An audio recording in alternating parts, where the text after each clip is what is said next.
মারুতি গাড়ির ধাক্কায় নিহত বাইসাইকেল। খোয়াই পদ্মবিলে ব্লক সংলগ্ন জাতীয় সড়কে এই দুর্ঘটনা। জাতীয় সড়কের ওপর একটি মারুতি গাড়ির ধাক্কায় বাইসাইকেল নিয়ে ছিটকে পড়ে বাইসাইকেল আরোহী গুরুতরভাবে আহত হয়েছেন। তাকে খোয়াই জেলা হাসপাতালে নিয়ে যাওয়া হলে চিকিৎসক মৃত বলে ঘোষণা করে। ঘটনাটি ঘটেছে বৃহস্পতিবার সকাল 10:30 নাগাদ। নিহত ব্যক্তির নাম মনোরঞ্জন দেববর্মা। পেশায় একজন মাংস ব্যবসায়ী। বাড়ি পদ্মবিল এলাকায়। পদ্মবিল বাজার থেকে ব্যবসায়িক প্রতিষ্ঠান থেকে মনোরঞ্জন দেববর্মা বাইসাইকেল নিয়ে নিজ বাড়ির দিকে ফিরছিল। পদ্মবিল বাজার থেকে পদ্মবিল ব্লকের সড়ক ধরে জাতীয় সড়কের ওপর আসে। এমন সময় একটি দ্রুতগামী গাড়ি এসে বাইসাইকেলটিকে ধাক্কা দেয়। গাড়ির ধাক্কায় বাইসাইকেল নিয়ে ছিটকে পড়ে মনোরঞ্জন দেববর্মা। গুরুতরভাবে আহত হন।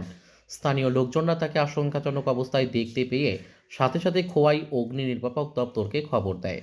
ঘটনাস্থল থেকে উদ্ধার করে খোয়াই জেলা হাসপাতালে নিয়ে আসে। হাসপাতালে চিকিৎসাধীন অবস্থায় কিছুক্ষণ থাকার পর অবশেষে মৃত্যুর কোলে ঢলে পড়ে মনোরঞ্জন দেববর্মা।